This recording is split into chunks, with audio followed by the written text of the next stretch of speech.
1996, the boundary between reality and fantasy blurred as a game-like scenario descended upon the world. The arrival of countless perilous dungeons, teeming with hordes of monsters, marked the beginning of an unprecedented crisis. Powerful beings mercilessly decimated the human population, pushing humanity to the verge of extinction. Amidst the chaos, divine talents were bestowed upon select individuals, enabling them to awaken as formidable hunters. These hunters eventually turned the tide, rescuing the world from the monstrous onslaught and ushering in a new era where strength ruled supreme, and survival of the fittest became the undisputed law. Hunters were thus compelled to constantly enhance their abilities to maintain their positions in this newly established order.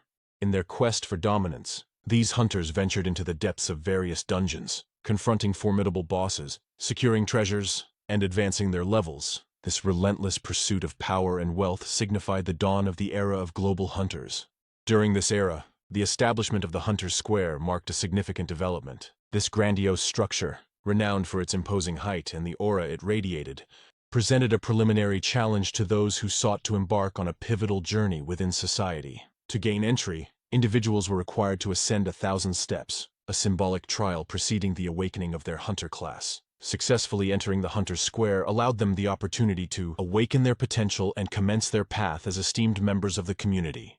However, not every hunter hits the jackpot, and Su Yang is a perfect example. Walking down the grand staircase of the Hunter's Square, he couldn't help but feel disappointed. He had hoped for a special or rare class, but ended up as a warrior, the most basic kind you can get. His stats weren't anything to brag about either, with his strength at 12 only, and both speed and spirit is at 10. And warriors like him doesn't have a great start. They often find themselves at a disadvantage in close-quarters combat, and face a higher risk of injury or death. Despite investing considerable time and effort into their training, warriors like Su Yang often feel their contributions are overshadowed by those with more specialized abilities.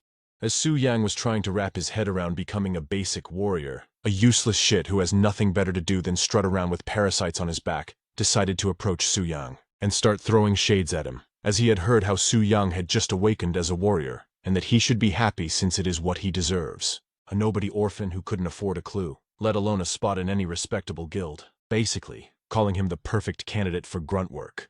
But Su Yang, having none of it, hits him with a quick clapback, literally clapping his hands like he's trying to catch a fly that ain't there, stopping Wang Fei from yapping, and then he pretended to congratulate him on becoming an ice mage, a class as rare as a good hair day for Wang Fei, while sneakily dissing how mages turn into glass cannons after their awakening, strong in magic but as sturdy as a wet paper bag in a fight. So if he's so courageous to provoke him, he should run them hands because he would gladly give him the smoke if he desperately wants to. But as Su Yang expected, Wang Fei can only muster up some weak threats, while hiding behind his squad instead of squaring up to him like a man.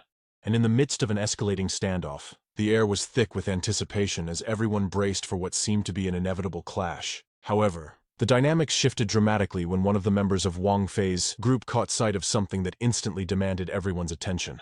Turning their heads, the crowd was taken aback to find themselves in the presence of the Spirit Hunt Guild's raiding team. This wasn't just any guild, but an A-tier powerhouse known throughout East Spirit City for its formidable achievements and influence.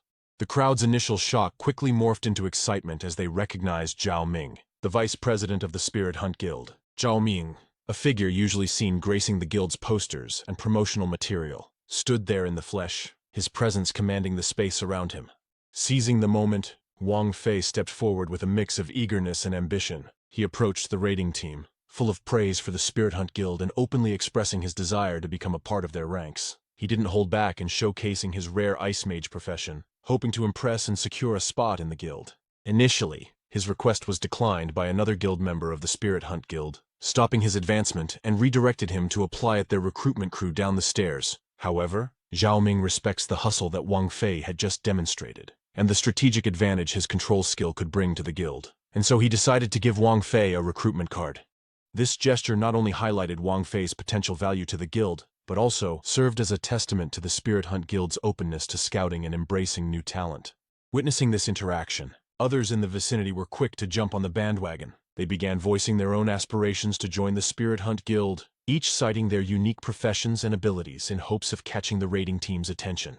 However, the raiding team made it abundantly clear that their current mission was not centered on recruitment. They advised all hopefuls to follow the guild's official recruitment process, emphasizing that proper channels and procedures needed to be adhered to. Their response was delivered with the kind of efficiency and professionalism that left no room for further discussion or negotiation. But before they could leave, Su Yang asked if they are also interested about warriors. But he was only met with disdain, as if he just asked a stupid question and wasted their time to even consider talking to a warrior.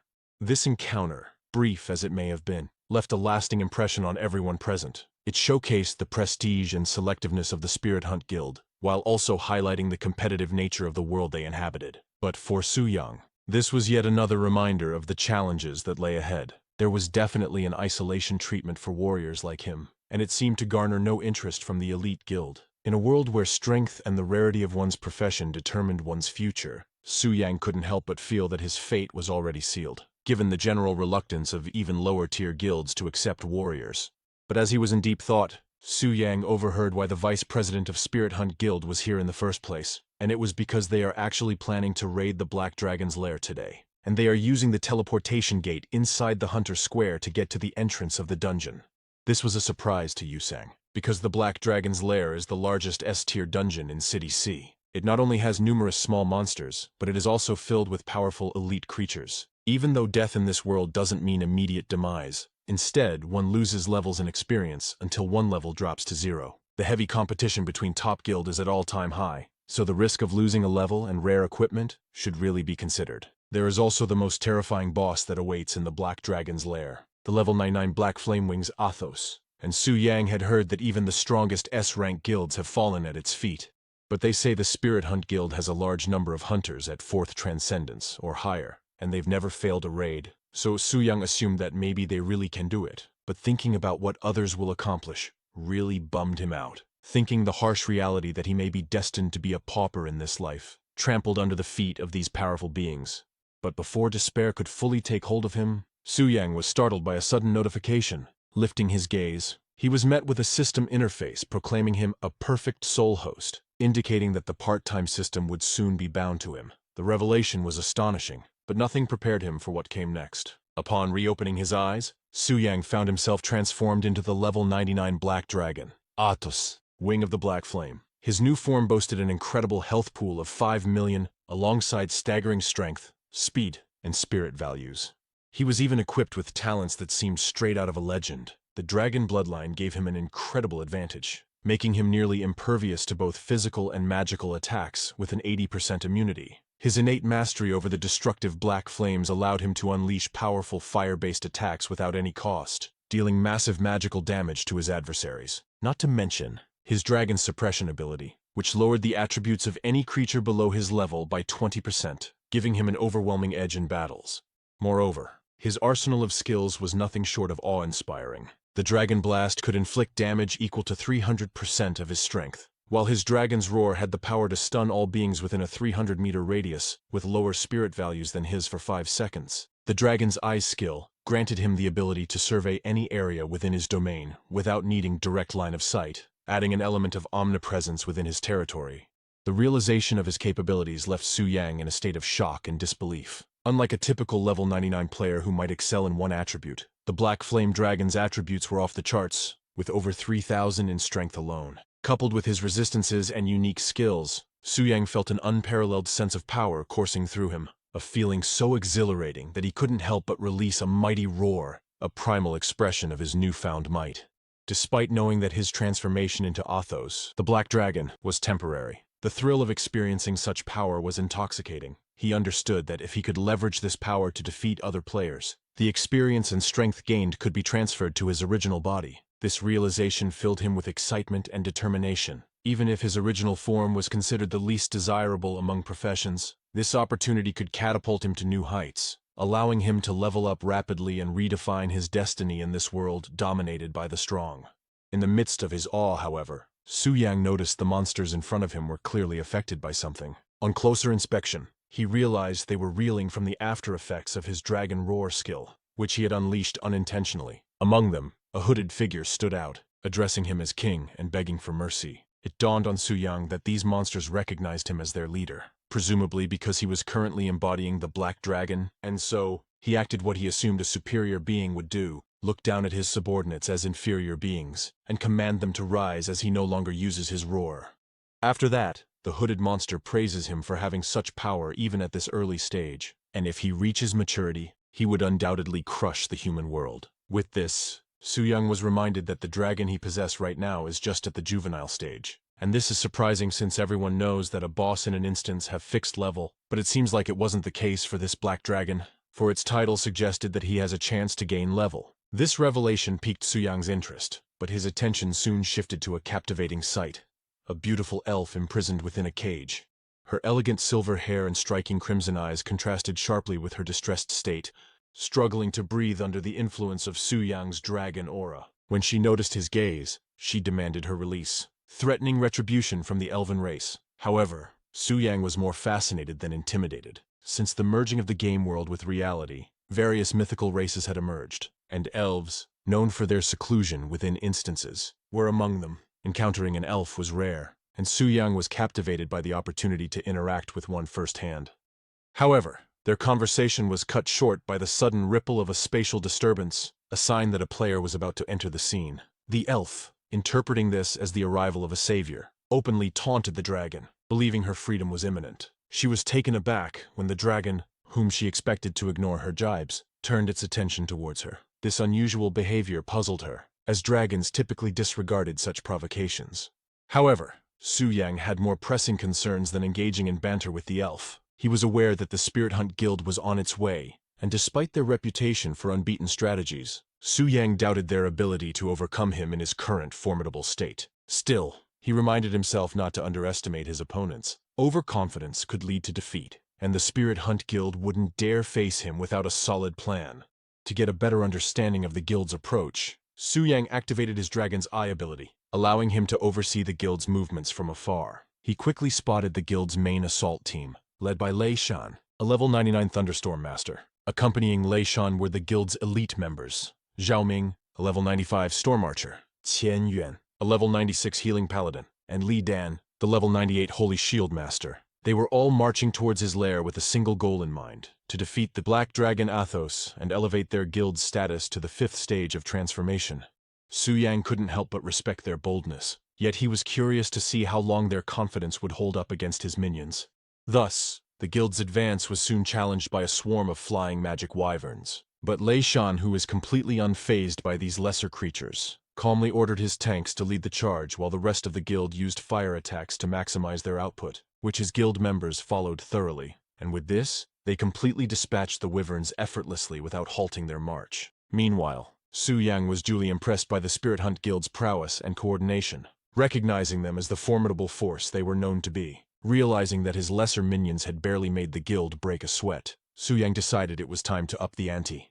He summoned a dragon warrior, a behemoth that towered over the battlefield, causing even the seasoned members of the Spirit Hunt Guild to freeze momentarily in awe and apprehension. Even Lei Shan wasn't an exception. He was momentarily taken aback by the dragon warrior's sudden appearance and impressive capabilities. Still, he quickly organized his guild for defense. The dragon warrior, matching even the guild's elite in strength, presented a new level of threat with its ability to teleport short distances, catching the guild off guard and nearly overwhelming their DPS units. In a critical moment, Li Dan activated his Divine Light Shield barrier, thwarting the dragon warrior's assault and protecting his fellow guild members.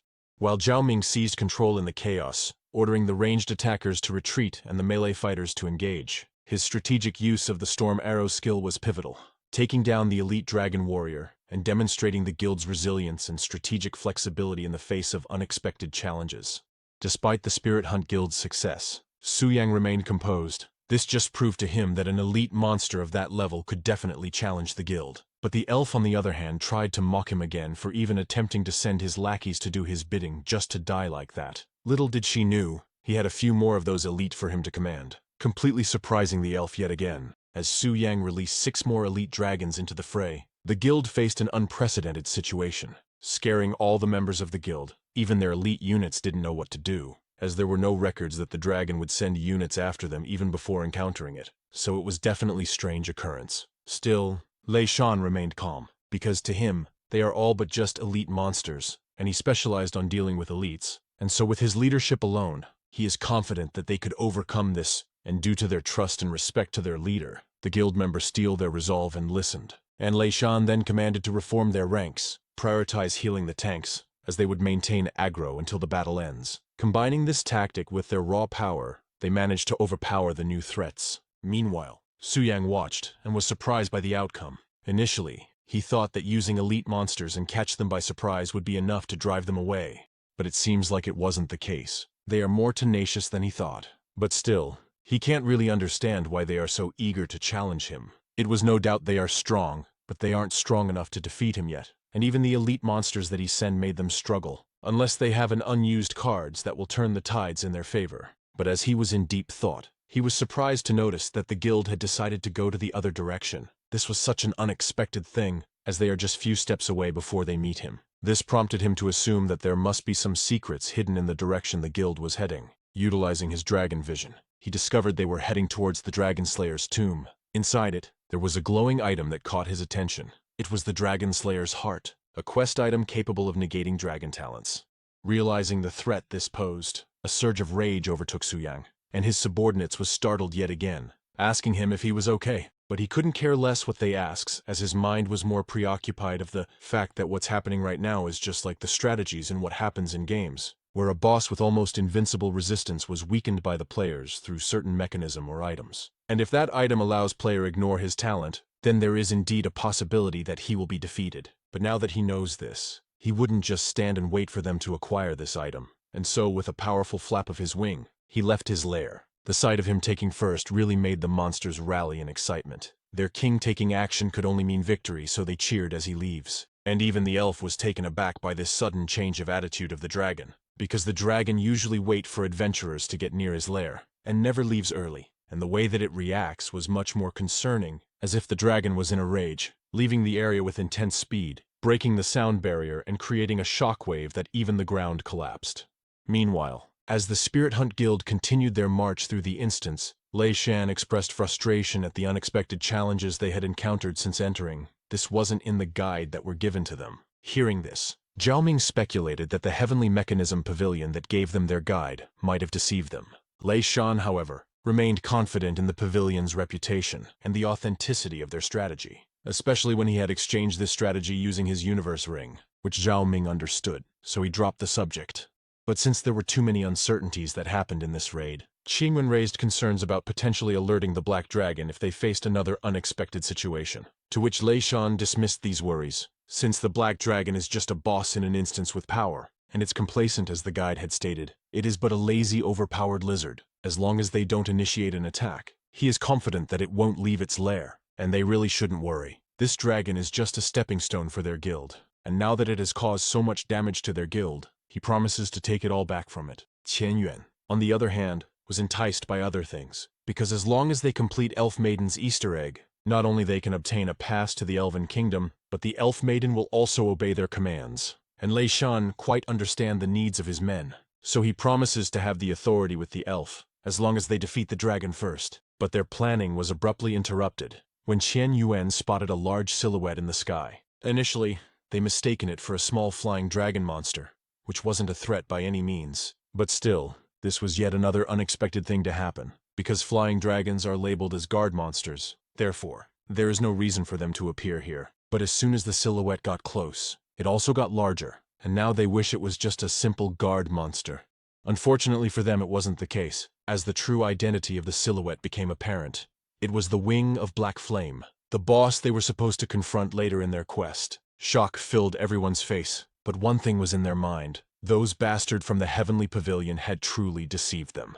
Faced with the sudden appearance of the Black Dragon without the Dragon Slayer's heart, which they believed was essential for their victory, the guild contemplated retreat, and seeing them cower only made Su Yang smirk, as the supposedly invincible Spirit Hunt Guild was just a coward all along without their tricks. But even still, this was in favor for him, so he decided to eliminate them and level up in one go. However, Lei Shan's resolve hardened as he witnessed the dragon preparing to attack, and so before the dragon could release his skill, he quickly used his lightning ability. Although it wasn't the most powerful attack, it successfully interrupted the dragon's assault. Lei Shan then radiated a powerful aura of electricity, signaling his determination to confront the dragon head-on, while he firmly instructed his guild that retreat was not an option, as he believed in everyone's ability, and there is nothing they can achieve. Though this dragon is strong, his guild members are strong as well, so they should get back to their position, and get ready to slay this dragon. And if that's not enough to convince them, he promised to reward them generously. May it be money,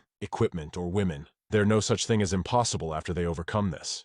With this, Lei Shan had gained back everyone's spirit, even though the dragon was still looking menacing as before. They believed in the captain's words, and now believed they could overcome everything. Meanwhile, Su Yang was equally excited on what this renowned guild may show him.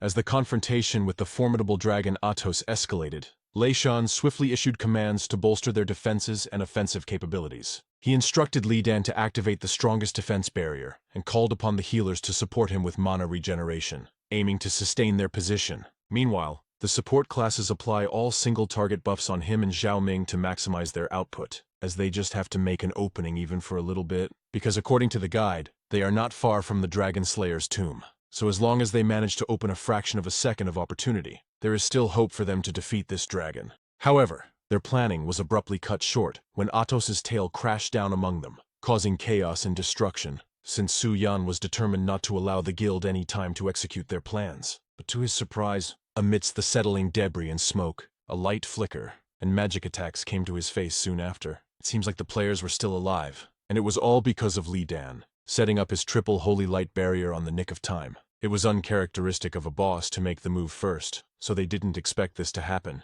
But since a boss can only use one skill at a time, they have the opportunity to retaliate, and therefore Chen Yuan invoked a divine blessing to enhance their holy light skills, while others follow suit. With this, Lei Shan and Zhao Ming were enhanced with buffs and has maximized their potential, preparing to unleash their full might against the dragon. Meanwhile, Su Yang acknowledged the execution power of an A+ level guild. They just got caught by surprise, but in an instant, they were able to ready themselves to counter, making it late for him to even dodge. And therefore, he just focuses on the defense just in case. With that, the two had released their most devastating blows all at once, mixing all their most potent skills to make one highly concentrated attack to Athos that its impact was visible far beyond the immediate battlefield. And Lei Shan was confident that they at least managed to lessen Atos' health by 5%, so he commanded his guild to prepare another attack. But to his surprise, as the smoke dissipates, he was in shock to see that the guild's most potent attacks barely scratched Atos, dealing a meager 10,000 damage. It wasn't even at 1%, showing to them how powerful the dragon's reduction rate was. With this, the others were thinking of retreating, but Lei Shan urged his guild to persist, since the dragon's health hasn't dropped to 75%, so it won't release its skills anymore. Therefore they still have chance to distract it and get the artifact. And so they continued. However, Su Yang was growing impatient with the guild's tenacity. They are just like a swarm of mosquitoes now. Their attacks can't even damage him anymore. And what's worse is that they still seem to grasp on hope. But he can't just entertain them for this long. And so he decided to end their resistance with a devastating dragon roar that even the ground that he was standing on had crumbled. While the guild members received the full-on blast of its devastating power, they lay flat on the ground defeated. Only Atos remained standing proud, as it seems like even an A-level guild is not matched for him. In the aftermath of Atos's devastating dragon roar, Lei Shan, struggling to remain conscious, was confounded by the dragon's use of such a powerful skill unexpectedly. The guide had failed them once more, providing false hope and strategies. Despite this setback, Lei Shan's spirit was unbroken. He urged his guild members to regroup and launch another attack, clinging to the belief that Atos would be momentarily vulnerable after using its roar. But as he surveyed the battlefield, Lei Shan's heart sank, as his guild members was already incapacitated, sprawled helplessly across the ground. Even the guild's strongest fighters had been overwhelmed by Atos's formidable power. But what really broke his spirit was the dragon he thought was paralyzed was far from immobilized. Contrary to their guide's information, the dragon was on the move, ready to strike again. Without warning, Atos unleashed a dragon's breath, a skill even more destructive than what they had made, laying waste to what remained of their defenses. The breath's sheer force and intensity were beyond anything they had anticipated or could withstand, while Lei Shan could do nothing but curse at this damn dragon, and promised to return this favor 100 times more.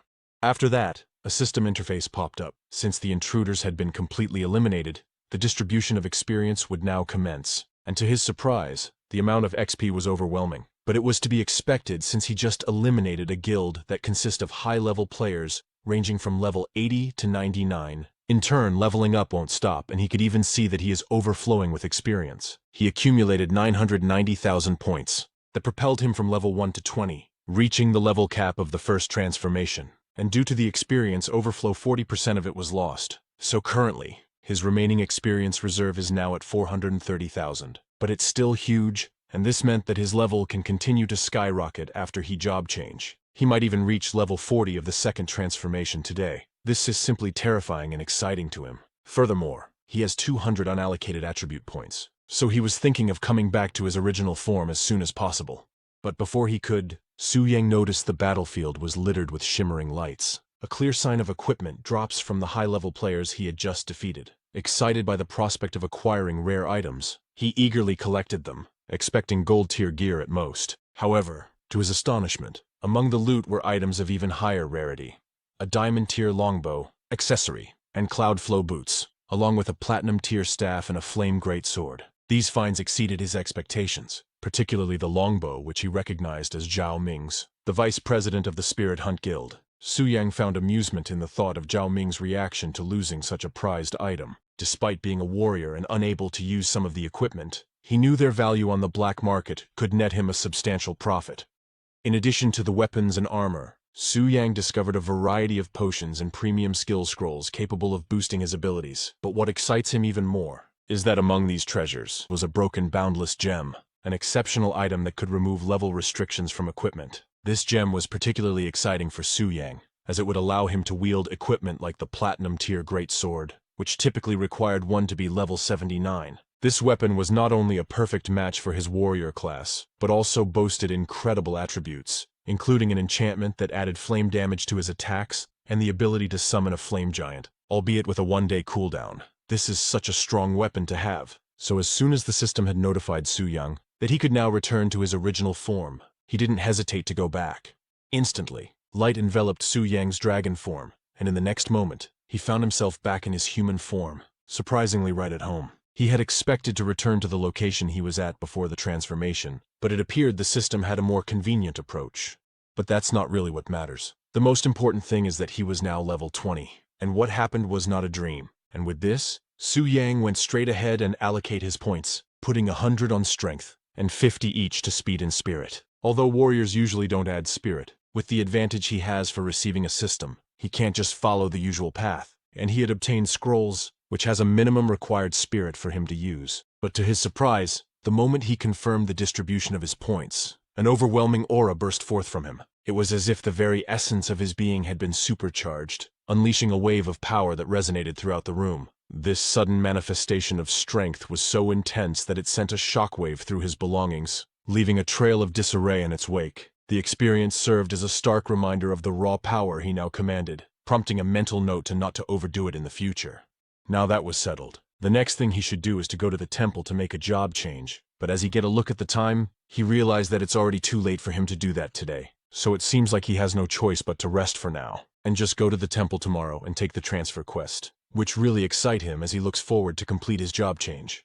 Back at the Spirit Hunt Guild headquarters, the return of their leader so quickly stirred a wave of shock among the members. They understood that his early return signified one of two things. Either they had swiftly vanquished the dragon, or faced a crushing defeat. The latter became apparent as they observed their leader's diminished state, noting the drop in his level from 99 to 90, a sight they had never before witnessed. The guild had always prided itself on its invincibility, bolstered by their strategies, and they also have the guide from the Heavenly Mechanism Pavilion, so there was no chance that they could be defeated. But this just pissed the leader even more, and commanded them not to mention that backstabbing of a pavilion in front of his face ever again.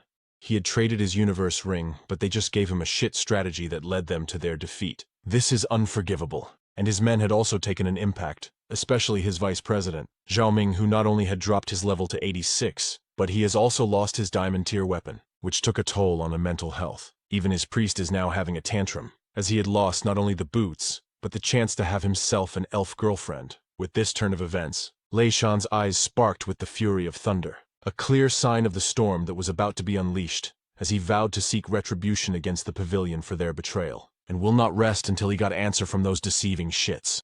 The next day had arrived, and the ancient orphanage was alive with activity. It was a scene unlike any typical day. Kids ran around playing, their laughter and shouts filling the air, while the adults were busy with their responsibilities, trying to keep everything under control. This particular day was far more chaotic than usual, because the orphanage received a surprising amount of deliveries. Piles of boxes and packages had arrived, addressed to the orphanage, which puzzled everyone, especially the elderly man in charge. He couldn't help but wonder if there had been some mistake, thinking perhaps these goods were meant for another place. However, the delivery staff were certain they were at the right location. They showed the paperwork, which clearly stated that these items were to be delivered to the Anshan orphanage, and the person who ordered them was a young man named Su Yang. This detail shocked the old caretaker. He knew Su Yang very well and was aware that Su Yang didn't have much money. The caretaker couldn't figure out how Su Yang could afford to send so much to the orphanage. But as the caretaker was lost in his thoughts, his attention was suddenly drawn to a more pressing matter. His parental instincts kicked in when he saw a little girl playing dangerously close to a stack of crates. And just as he feared, these crates were tipped over and the little girl was about to get crushed by it. But because he was old, he couldn't reach her in time, and all he could do was shout. Fortunately, just as the crates began to fall, a figure rushed forward with remarkable speed. An arm shot out, catching and stabilizing the crates in the nick of time, preventing them from crashing down on the little girl. The rescuer was none other than Su Yang, the same person who had sent all the deliveries. He had arrived just in time to save the day, and it seems like he is well loved by the kids in the orphanage, as they immediately rushed towards him the moment they recognized him. And seeing them lively like this put Su Yang's mind at ease, and the old man was equally excited to greet him. And it seems like Su Yang becomes so powerful, holding the crate like it was nothing, making the old man proud that he had already received a profession. Despite his joy, the caretaker's concern for Su Yang's well-being lingered. It was second nature for him to worry about the children he had raised, prompting him to advise Su Yang to remain cautious and prioritize his safety. Su Yang could only offer an awkward smile in response, fully aware that he was the monster that others should beware of. Nevertheless, Su Yang was touched by the caretaker's care and concern. Having grown up an orphan, he felt fortunate to have someone who looked out for him like a family member. Eager to ease the caretaker's worries, Su Yang reassured him that he had nothing to fear, since the monster are pretty obedient towards him, and they can't even hurt him, thanks to his considerable strength. And he's even going to the temple right now to change his professions. That's how strong he was, and this brought a momentary sense of relief to the old man. But as Su Yang walked away, the caretaker was left pondering over his words. The mention of monsters and a rapid progression in Su Yang's abilities, especially considering he had only awakened to his powers the day before, filled the caretaker with confusion. Shortly after his departure from the orphanage, Su Yang made his way to the profession change hall. Upon arrival, he was immediately caught up in the whirlwind of rumors swirling around the place. The hot topic of the day was the shocking news that the Spirit Hunt Guild had been completely decimated. This disastrous event was traced back to an issue with the Heavenly Mechanism Pavilion's branch, specifically a fault in the guide they had provided. In seeking redress for this misguidance, the Spirit Hunt Guild had confronted the Heavenly Mechanism Pavilion, igniting a scandal that cast a dark shadow over the pavilion's reputation. The Heavenly Mechanism Pavilion, known for its meticulous and highly regarded raid groups, was now under scrutiny for a mistake that seemed out of character for such a prestigious organization. As Su Yang mingled among the crowd, absorbing the gossip, he pieced together valuable information. The Heavenly Mechanism Pavilion was not just any raid group. It was a top-tier organization, boasting numerous experts of the 5th tier. The implications were clear. If there were indeed flaws in their raid strategy, the Heavenly Mechanism Pavilion would soon take steps to rectify their mistake, likely leading them directly to Su Yang as their next challenge.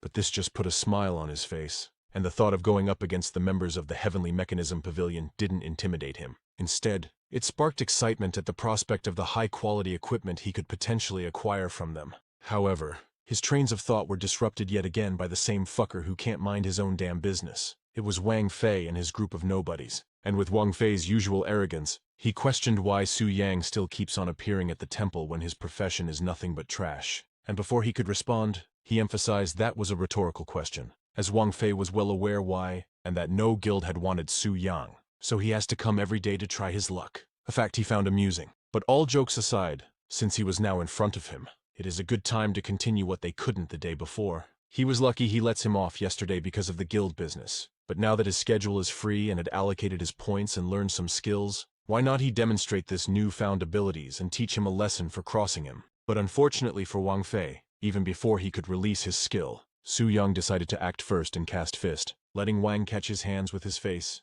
and he smacked him so hard that he practically became a human pinball. And this attack of his knocked Wang Fei's HP down to 5%, nearly killing the dude. Also, this sent a strong message to his band of goons to not mess with him anymore, because if they did, he he is free to let them feel his hands like what he did to Wang Fei, a proposition they decidedly weren't keen on, prompting them to collect their homeboy, Wang Fei, and make a hasty retreat from the scene.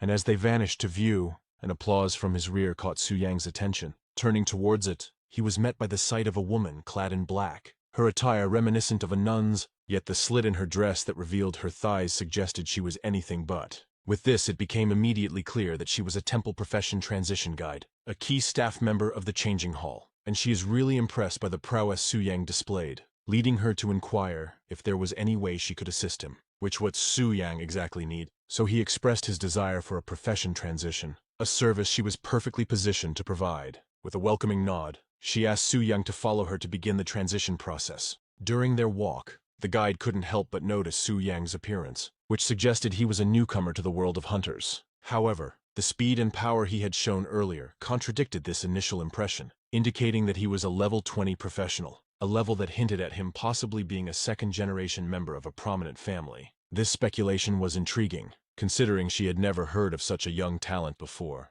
However, her curiosity had to be momentarily set aside as they arrived at their destination. Before them stood the transition god statue, an imposing figure carved from marble that dwarfed them in its grandeur. This statue wasn't just a piece of art. It was imbued with magic, capable of detecting a person's profession and level, assigning them a transition task based on these criteria. Successfully completing this task was the key to undergoing a profession transition, a critical step for any hunter wishing to advance their skills and status. Speaking about transition tasks, these are categorized into 4 levels of difficulty, each designed to test the hunter's capabilities. Before Su Yang could begin, the temple guide offered some advice, suggesting he attempt a 3-star task. This recommendation piqued Su Yang's interest, leading him to question why not aim for a 4-star task. The guide explained that 4-star tasks are significantly more challenging. While it might seem a bit harsh, she pointed out that Su Yang's current profession as a warrior comes with its set of challenges, especially since these tasks demand completion solo.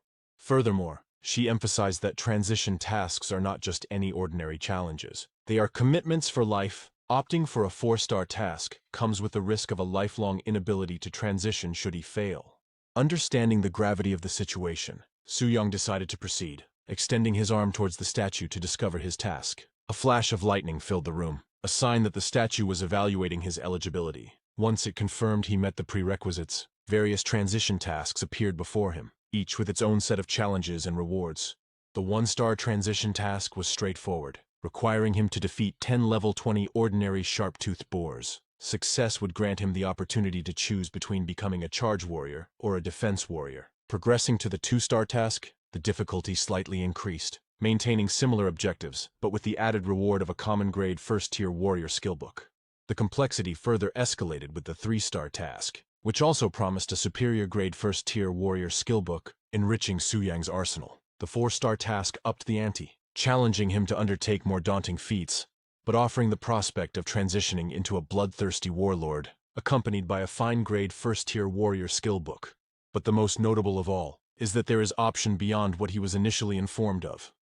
A daunting 5-star transition task. This task stood out with its unique, ominous background color, and looking at the information closely, it was indeed on a whole another level. It required him to venture into the perilous Cold Moon Forest, where he need to kill 100 level 20 ordinary gray wolves, 10 level 20 elite savage wolves, and 1 level 20 boss-grade gray wolf. Furthermore, he was restricted from using any equipment or items obtained through gifts or trades, adding to the challenge's intensity. This is beyond overkill, but its rewards justified it, promising a special transition to the Path Demon Warrior, an additional 100 points of spirit attribute, an epic-grade 1st-tier Demon Warrior special skill, and the privilege of enjoying certain exclusive temple benefits. This revelation came as a shock to him, especially since he was initially informed that only 4-star tasks were available, and so he quickly turned around and confronted the nun about it.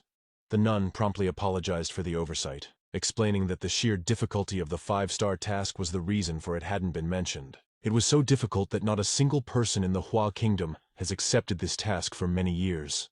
Furthermore, with the advent of the transition era, the strength of each country's upper limit is determined by the transitioners. And so rather than letting potential professionals remain stuck at level 20 forever due to a wrong choice, both the country and the temple advise against attempting the 5-star task in the hopes of cultivating more high-level professionals. Su Yang grasped the rationale behind this guidance. The 5-star task presented an extreme challenge. It requires him to take down a boss-level monster without any assistance, or the use of equipment received as gifts or trades. Such daunting requirements explain why many opt to steer clear of this path.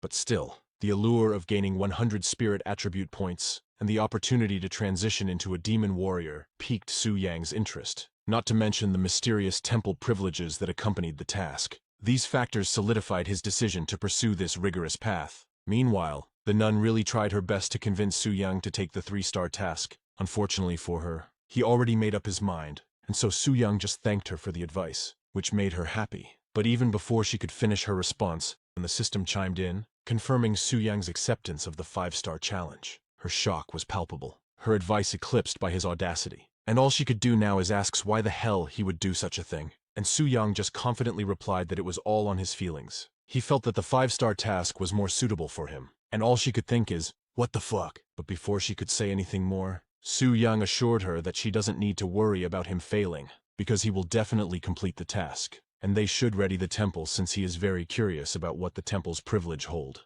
After that, he just walked away like a Chad and fade away from view. The nun, who was paralyzed by disbelief, soon snapped back to reality in panic, and then shouted at one of her co-workers, instructing them to report to the high priest that someone was foolish enough to dare accept a 5-star task.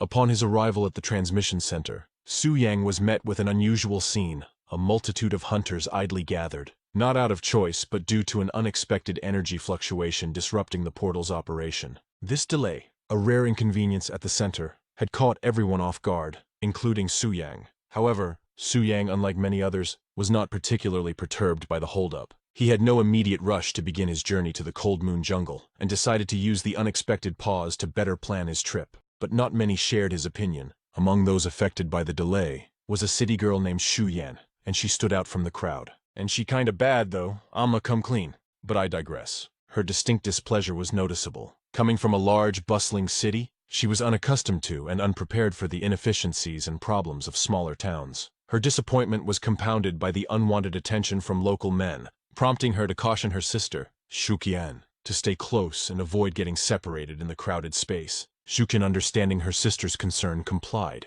but her attention soon shifted when she spotted a familiar figure among the crowd. It was Su Yang, calmly waiting in line for the portal, a sight that unexpectedly warmed her heart and brought a blush to her cheeks. But this moment of recognition did not go unnoticed by Shu Yan. She sensed her sister's sudden interest, and so she quickly inquired about the focus of her gaze, which flustered Zuqian immediately. But still, she tries her best to downplay her reaction by explaining that Su Yang was simply a classmate, who had also changed professions the day before. But Shu Yan just found this odd, because Su Yang is currently lining up for a portal leading to the notoriously dangerous Cold Moon Jungle, a destination ill-suited for novices. Concerned that Su Yang might be unaware of the risks, Shuqian felt compelled to warn him against proceeding without adequate preparation. However, before they could act on their intentions, the portal's operations unexpectedly resumed, and Su Yang was swiftly transported to his destination, leaving Zuqian in a state of shock and worry for his safety. Unbeknownst to her, Su Yang stepped into the Cold Moon Jungle with confidence,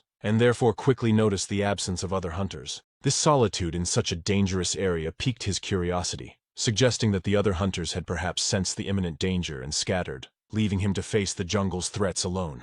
And his suspicions were confirmed when a monster launched an attack from behind. But Su Yang was fast in his feet, having that ultra instinct kicking in. He even got that drip-dodging technique like Goku, where he got his hands down as if none of this is his business to begin with. But as he faced the creature head-on, he recognized it as a target from his quest, which he didn't expect to appear so soon. Since dealing with this kind of monster is really tricky if one relies on oneself alone without using trading prop and equipments, and as expected, the monster was fierce and fast, closing the distance instantly. Unfortunately for it, Su Yang has tricks of his own, taking out his long-ass flaming sword and sliced that motherfucker up like butter, and quickly cooked it right after, as its buff ability was on effect. This was such an unnecessary overkill, but Su Yang just wanted to use this sword at full power as fast as possible, since he had used a great amount of money in order for him to use it, all because this weapon doesn't have a gem slot to begin with. At first he thought he could use it right away since he got the gem, which ignore level requirements, but without a slot, it was useless. So he has to use a high-level drilling stone to carve in one, but luck wasn't on his side when he was doing this, as it kept on failing again and again, which drained his wealth from 100 million to 60 million. Nonetheless, Getting to use this weapon is lucky enough, so he just decided to look at the brighter side of things.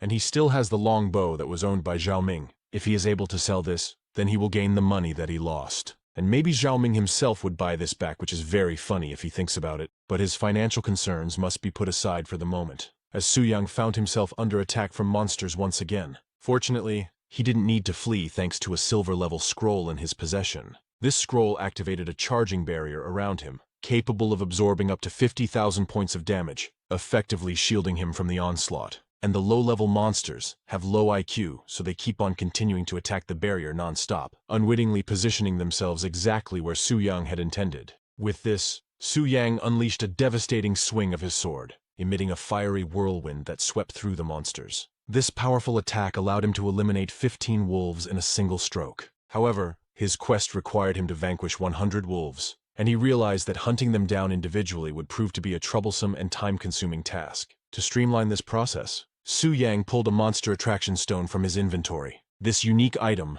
usually dropped by low-level bosses, had the ability to lure both ordinary and elite monsters within a considerable radius directly to him. Recognizing the tactical advantage this presented, Su Yang activated the stone by tossing it into the sky, where it shattered and unleashed its magic. And almost immediately, the gem's power was evident as wolves swarmed from all directions, surrounding Su Yang, leaving Su Yang with nowhere to run. But retreat was never an option he considered. He was determined to fulfill his quest objectives in a decisive manner. To achieve this, he consumed an intermediate spirit potion, boosting his spirit points significantly, and unfurled a special baptism of fire skill scroll. This scroll allowed him to unleash a devastating area of effect fire attack, enveloping him in a pillar of fire that incinerated any monster daring to approach. This maneuver allowed him to meet the requirement of slaying 100 wolves. But it seems like the attraction stone proved very effective, as he had attracted all the monsters in the forest. But he is not worried for one bit, as he had numerous amounts of scrolls at his disposal, so he can easily respond in kind against this large number of monsters. Meanwhile, in a remote part of the Cold Moon jungle,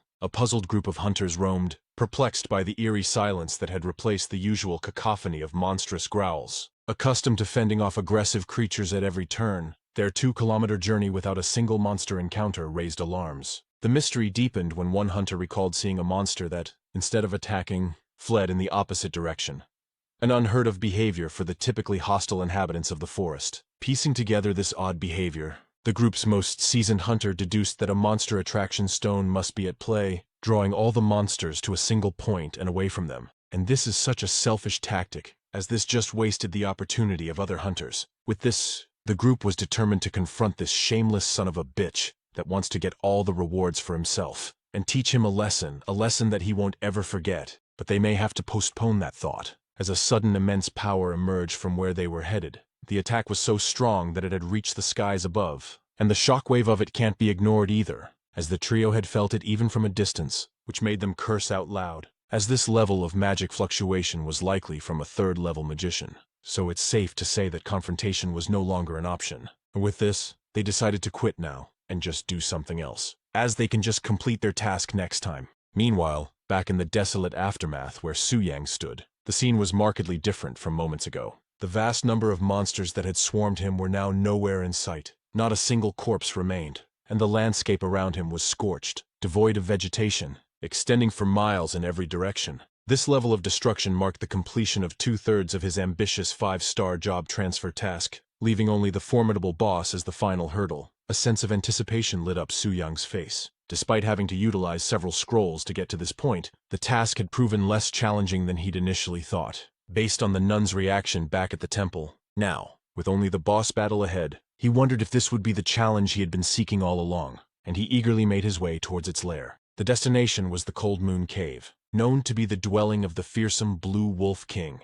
A challenge typically recommended for a team of 3 or more hunters, all over level 20. With this, just a few blocks away, a group of 3 can be seen peeking through a corner. They are above level 20, and a well-rounded team at that. Among the trio was Zhang the Mage, Li Sen the Tank, and Zhao the Archer. Each plays a crucial role in their planned confrontation with the boss, and Li Sun was particularly confident since their brother Zhang had bought him a primary strength concoction which allows him to survive for a longer period of time. But Zhao the Archer, on the other hand, was skeptical about all of this, since he had just changed his profession recently, and haven't tried his new skill yet. so he doesn't even know if they are strong or not. But Zhang couldn't have that, especially when he had prepared this much, and he was more than motivated than the other two, because the Wolf King had a 100% chance to drop its crystal core, a prize that could forge a silver-level staff, which is enough for him to use until he reached level 40. And so he tries his best to make Zhao confident about himself, set aside his apprehensions and focus on the potential rewards their victory could bring. But before he could even finish his speech, Zhao signaled him to stop as he noticed an unexpected figure approaching the cave. With this, all their eyes focus on the mysterious figure, and it was actually Su Yang confidently walking towards the boss lair, quickly alarming the group as they feared he might claim their target first. But upon closer inspection, they realized that this guy is quite young and was notably lacking any form of armor, suggesting he might be inexperienced or lost. And the tank guy asked if they should inform the kid about it, but the selfish Zhang quickly dismissed this idea with a scornful smack, believing his suggestion was stupid. As he thinks differently, he saw this as an opportunity to use the newbie as a bait for free, and while they wait for him to absorb the first wave of the boss skills, which they assume he couldn't even survive, they can go up and reap the benefits. With this, Li San couldn't help but admire Zhang's cunningness. Unfortunately for them, it didn't go as they had planned, as the ground beneath them began to tremble. This unforeseen quake was the result of Su Yang's actions. His eradication of a significant number of wolves in the Cold Moon Jungle had incited the rage of the Wolf King. Infuriated by the loss of its pack, the Wolf King's power surged by 30%. But as an onlooker, the trio remained clueless, unable to comprehend why the boss was enraged by the arrival of the newbie. With this, Zhang assumed that the newcomer had messed up their whole plan, and he wasn't about to let that slide, especially when there were spoils to be claimed. So, he pops out of hiding, trying to rally his crew to move now before the boss dips out on them because of this mess. And he was convinced that the kid would get folded easily, so they have to get their ass up immediately. But before he could even get close, an intense gust of wind suddenly blew on his face, pulling his hood back and forcing his gaze forward. And he couldn't believe what he is witnessing right now. Even his crew wore exactly the same expression as him. Turns out, the newbie they thought was going to get wrecked flipped the script entirely. As he took down the boss with one clean hit, light work no reaction type of shit. It wasn't even a fight. Now they realized not to judge a book by its cover, as the kid is one hell of a monster himself. Meanwhile, Su Yang remained stoic as it proved that the 5-star quest he was made to believe was hard, was nothing but child's play. Hit that like button and thanks for watching.